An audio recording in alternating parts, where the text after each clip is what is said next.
Hello guys, and welcome back to Dino Reads. I will soon be making a playlist for this, so you can just sit back and relax and listen.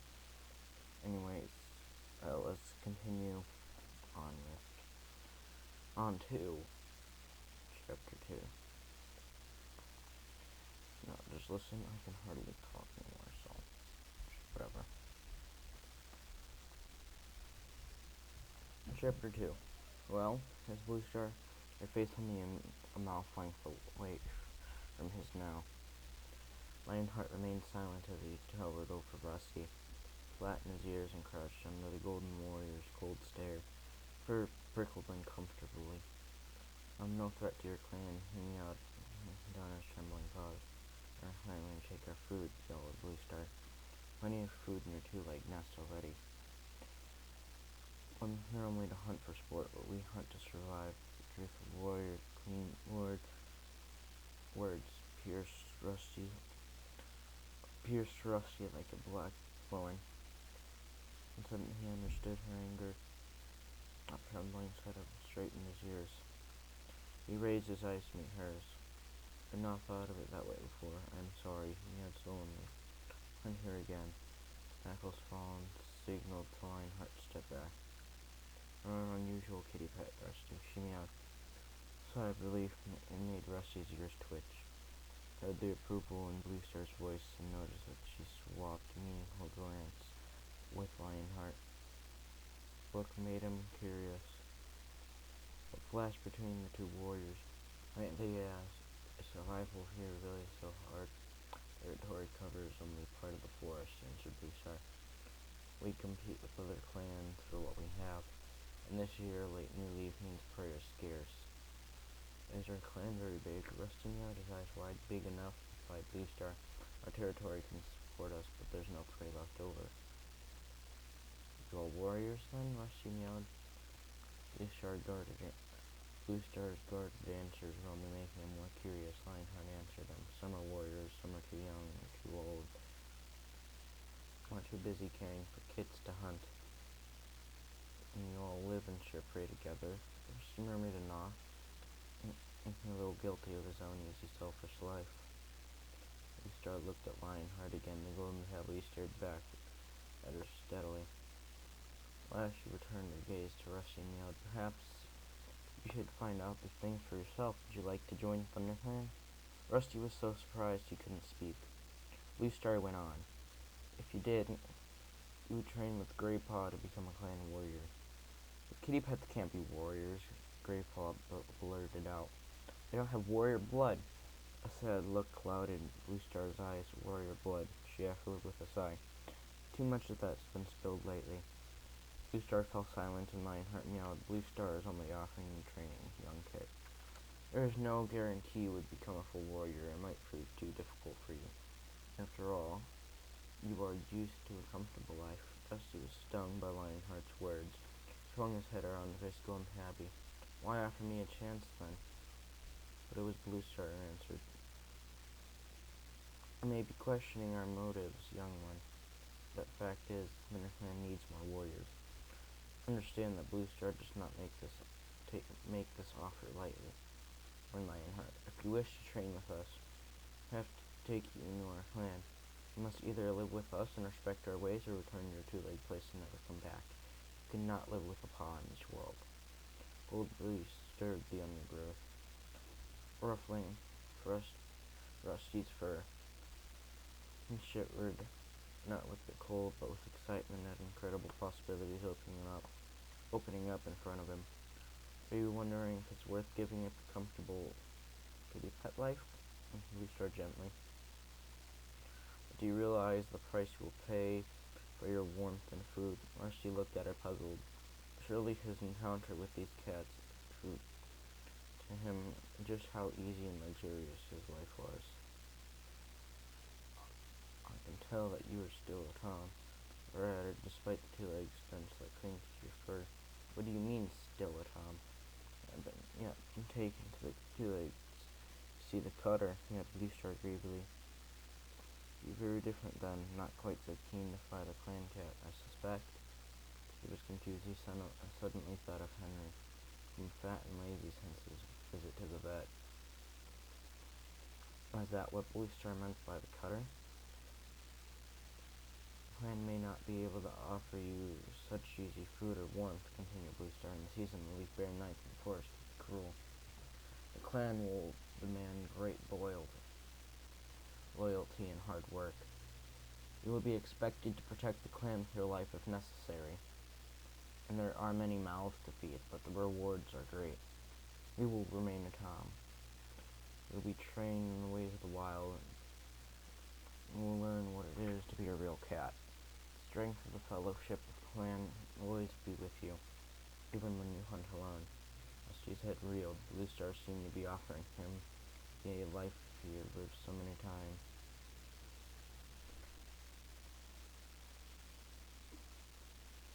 So, tantalizing dreams. But could he live like that for real? Interrupted his thoughts. Come, Blue Star, let's not waste any more time here. Be ready to join the other patrol at Moon High. Teddy Claw will wonder what's become of us. He stood up and flicked his tail expectantly. Wait, he yelled. Can I think about your offer? Blue Star looked at him for a long moment and nodded. Lionheart will be here tomorrow at sunrise, she told him. Give him your answer then. Blue Star remembered a low signal.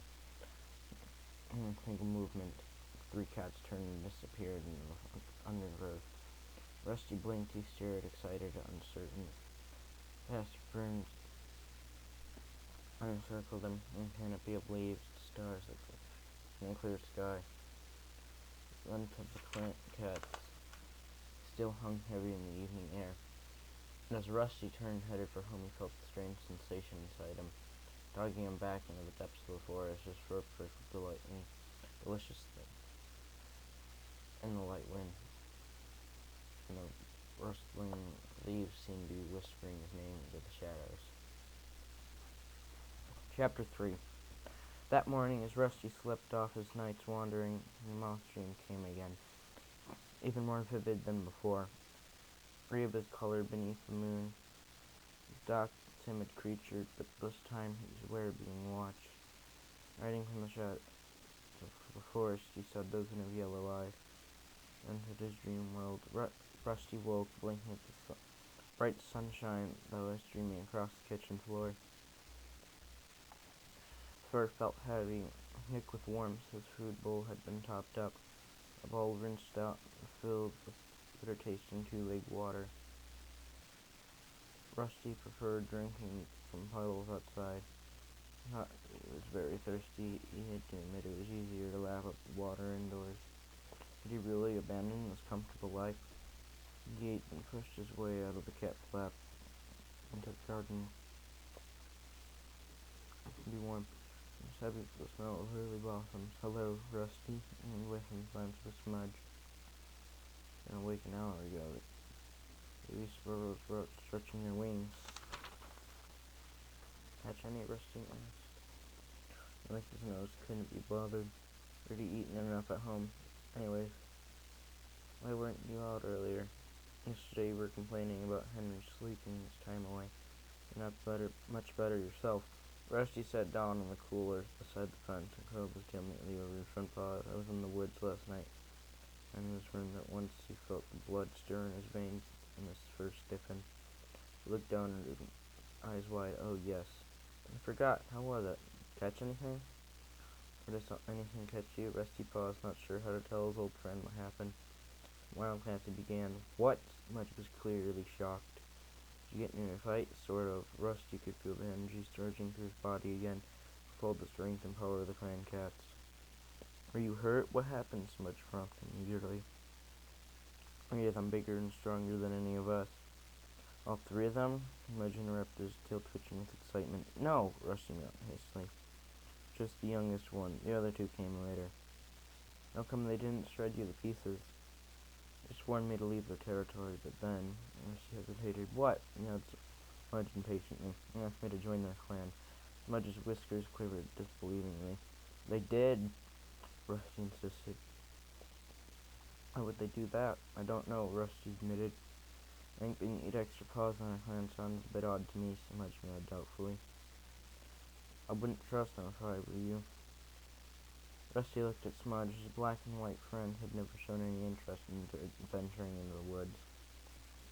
He was perfectly content living with his house folk.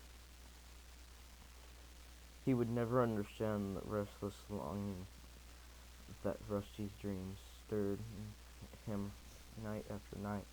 But I do trust them, Rusty purred softly. Made up my mind, I'm going to join them.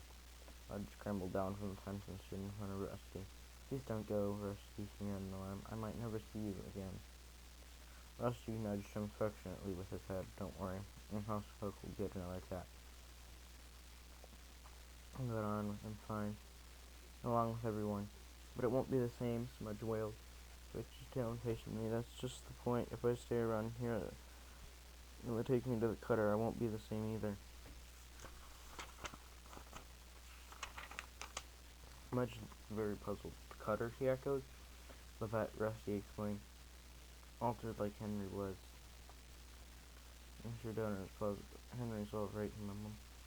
I mean, I know he's a bit lazier now, but you're not unhappy. You'll have fun. Rusty felt his heart filled with sadness. The thought of leaving his friend. I'm sorry, Smudge. I'll miss you, but I have to go.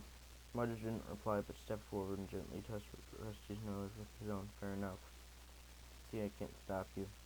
At least we'd spend one more morning together. Rusty found himself enjoying the morning even more than usual.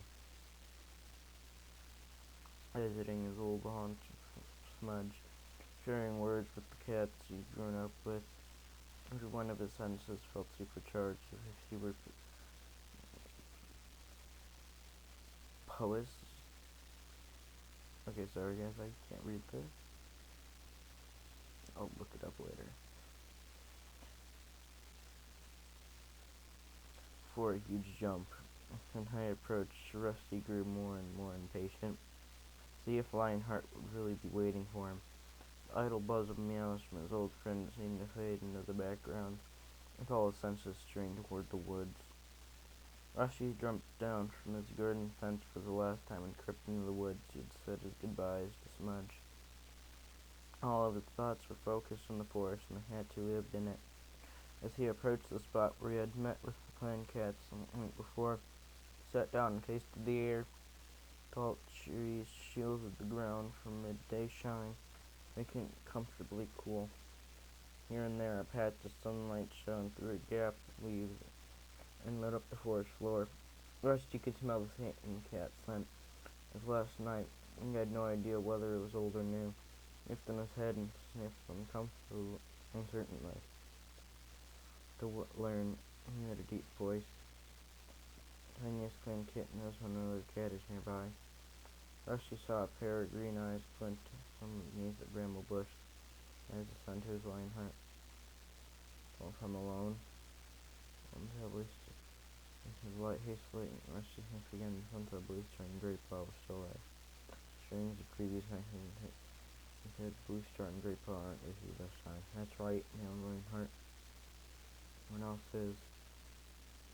Oh, rode in the clearing. This is White Storm, heard Lionheart. And then I hadn't seen the warriors.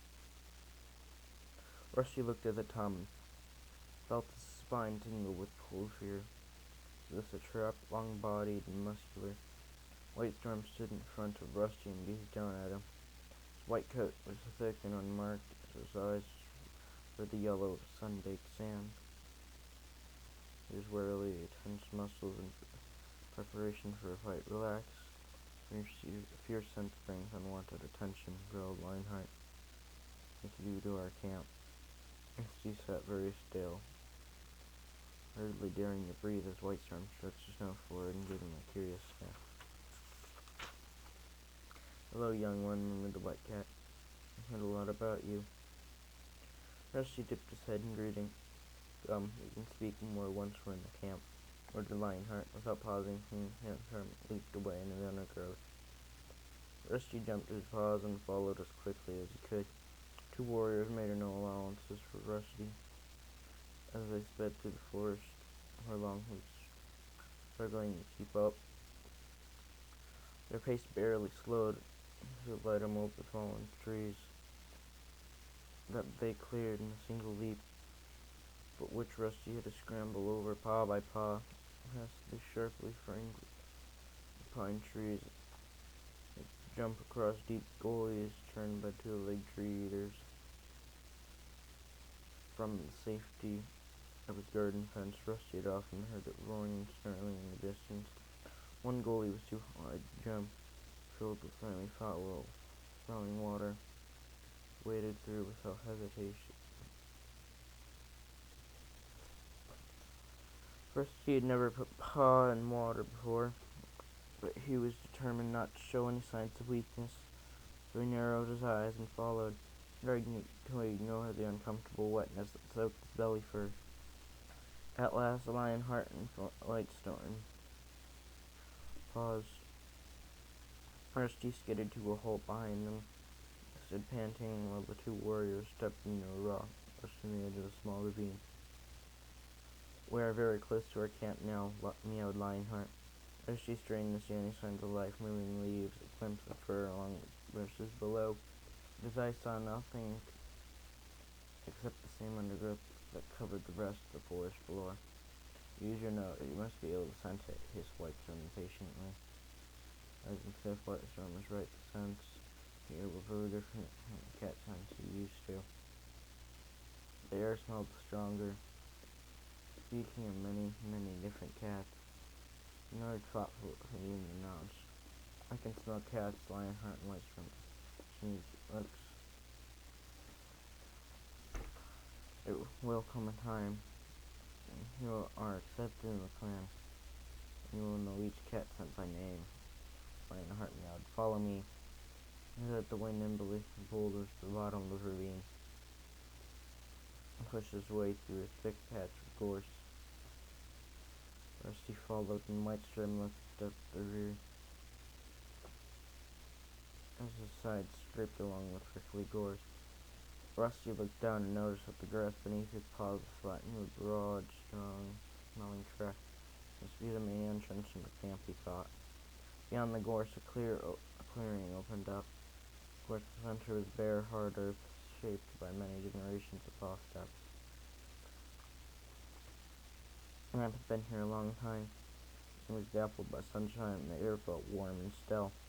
Rusty looked around, his eyes wide. There were cats everywhere, sitting alone or in groups, eating food or purring quietly to one another. After sun high, the day was hottest. It was time for sharing tongues. Sometimes explained sharing tongues. They always spent time grooming each other and sharing the news of the day. Told them, sharing tongues. Custom that binds members of the clan together. Cats had obviously smelled Rusty's fur and scent. That began to turn and stared curiously in his direction. Shy of meeting any cat's gaze directly, Rusty looked around the clearing ahead of thick grasses, dotted with tree stumps and a fallen tree. A thick curtain of ferns and gorse shielded the camp from the rest of the woods. Over there, meowed Lionheart, flicking his tail toward an impenetrable-looking tangle of brambles.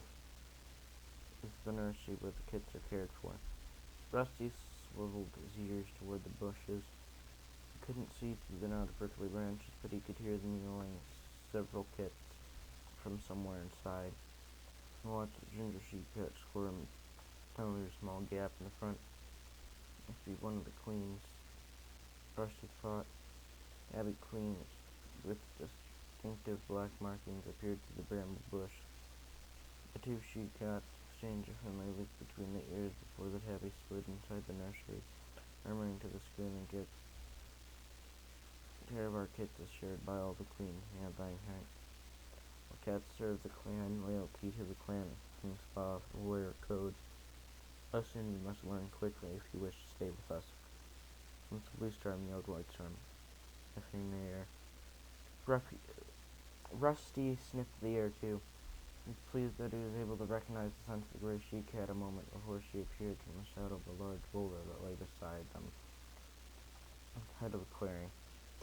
"You came," Blue Star purred, addressing the warriors. Whitestorm behind Lionheart, convinced he would not. Rusty noticed the tip of Blue Star's tail twitch impatiently. "Well, What do you think of him? She asked. He kept up well on the return journey despite his tonic size, Storm admitted. It certainly seems strong for a kitty pet, so it is agreed. Booster looked at Lionheart and Whitestorm. Both cats nodded. And I shall announce his arrival to the clan. Blue Star leaped up the boulder and yelled at all those cats old enough to catch their own parade in here beneath the high rock for a clan meeting. Her call brought all the cats trotting toward her, emerging like liquid shadows from the edges of the clearing. Rusty stayed where he was, linked by Lionheart and Whitestorm. The other cats settled themselves below a high rock and looked expectantly up at their leader. Rusty felt a rush of relief as he recognized Grey Paw's thick draper among the cats. At him sat a young tortoise-shell queen, her black tipped tail tucked neatly over small white paws. Large dark gray tabby crouched behind them. Stripes on his fur looked like shadows on a moonlit forest floor. As still Blue Star spoke. Thunder Clan needs more warriors, she began. Before we had few apprentices in training. At Thunder Clan will take in an outsider to train as a warrior. We heard indignant muttering erupt among the clan cats, but Blue Star silenced them with a firm yowl. I have found a cat who is willing to become an apprentice to Thunder Clan. Become an apprentice? Get a loud voice above the ripple of shock that spread through the cats. And I saw a pale tabby cat standing up, running definitely his leader. Blue Star ignored the tabby and addressing all of her clan. Lionheart and Whitestorm met this young cat, and they agreed with me we should train him with the other apprentices. Looked up at Lionheart and back to the clan, when all eyes were on him now. Circled as he swallowed nervously. There was silence for a moment. Rusty was sure it must all be able to hear his heart pulsing and smell his pure scent. Now, a deafening crescendo of caterwauling rose from the crowd. Where does it come from? Which clan does he belong to? A strange scent he carries. The clan I know. One yell in particular sounded out above the rest. Look at his collar, he's a kitty pet. Oh again, once a kitty pet, always a kitty pet. The clan needs wild-born warriors to defend it, not another soft mouth to feed. Earnhardt bent down and hissed into Rusty's ear. His long tail. He smells your fear. He smells your fear, my lord. They all do. You must prove to him, other cats, that your fear won't hold you back. And she couldn't move. Never proved to these fierce cats that he wasn't just a kitty pet. Abby continued to jeer at him. Your collar is the mark of the two legs. Your jingling will make you a poor hunter at best. At worst, it'll bring the two legs into our territory looking for the poor lost kitty pet who fills the wood with its pitiful tinkling. Cats howled in agreement. No one on, well aware that he had the support of his audience. If I will alert your enemies, even if the two legs then doesn't. Earnhardt hissed. Here, did you back down from a challenge? Rusty did not move at this time. He was trying to pinpoint Longtail's position. And a dusk brown queen narrowed his eyes. He was sleeping through the startle. He asked to fling himself under his tormentor. He was completely unprepared for Rusty's attack. Staggered sideways, losing his footing in the hard-baked earth.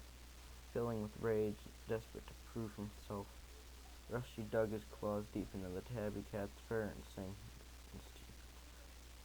in his teeth. Subtle rituals of swiping and boxing preceded this fight. Cats were locked in a screaming, wrestling tussle that flipped and somersaulted around the clearing in the heart of the camp. Cats to spring out of the way to avoid the screeching whirlwind of fur. Rusty scratched and struggled. He was suddenly aware that he felt no fear. Exhilaration, roaring at the blood in his ears. He could hear the cats around them wailing with excitement. Then Rusty felt his collar tighten around his neck. Longtail gripped it between his teeth and was tugging harder. Rusty felt the terrible pressure in his throat. Unable to breathe, he started to panic, and then twisted. Each movement only made the pressure worse. Reaching and gulping for he summoned up all his strength and tried to pull away from Longtail's grip, and suddenly, with a snap, he was free. Tumbled away from him, Rusty scrambled to his paws and looked around. He crouched 2 tail lengths away and dangling from Longtail's mouth. Rusty saw his collar mangled and broken. There leaped down from the high rock and silenced the noisy crowd under the counter wall. Rusty and Longtail remained fixed to the spot, waiting for breath, clumps of fur hanging from their ruffled coats. Rusty could feel a cut gleaming above his eyes. Longtail left ear was badly torn. Blood dripped from his lean shoulder. Rusty ground and stared at each other with hostility not yet spent. Blue Star stepped forward and took the collar from Longtail. She placed it on the ground in front of her and yelled, "The newcomer has lost his 2-legged collar in battle for his honor." Starkland has spoken its approval. His cat has been released from the hold of his 2-legged owners and is free to drink underhand as an apprentice. She looked at Blue Star solemnly, nodded as his acceptance.